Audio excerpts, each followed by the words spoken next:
Hi, everybody. I wanted to come on real fast to give you some directions for this assignment, covalent and ionic bonding. What you're going to do is you're going to identify here um, which is the metal and the nonmetal. So element 1 would be nitrogen, right? And that is a nonmetal, so you would just write it right there. And then the second element is oxygen, and you would write nonmetal in the second column because oxygen is a nonmetal, and so is nitrogen. So two nonmetals are going to make a covalent bond. And it right here is the little hint. Covalent bonds are between two nonmetals and two nonmetals, nonmetal and nonmetal.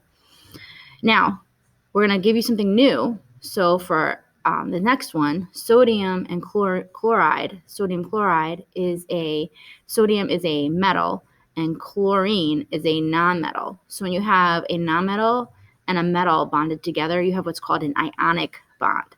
Being able to identify whether it's a covalent or ionic bond is something that you can do without us.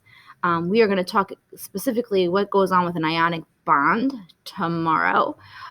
So I'd like for you to at least be able to identify what an ionic bond is. Okay, that's for the first slide. The second slide, this is just practice with Lewis dot structures.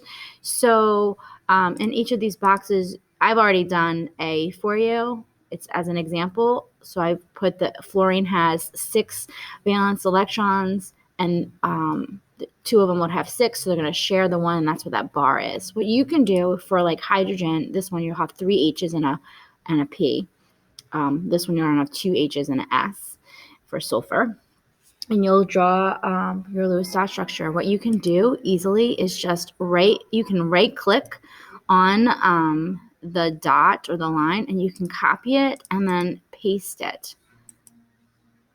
Paste, and then another one will pop up, and then you can kind of move it wherever you want. Now, it is kind of small, so you can drag it and make it bigger if you'd like.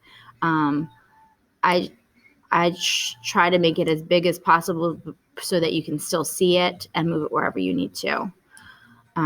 Also, Control C will copy and Control V will paste if you are struggling with the copy and paste in Google. I know that sometimes holds me up and I get frustrated. And I found that Control C and Control V definitely helps me out. Control X, by the way, that's just fun.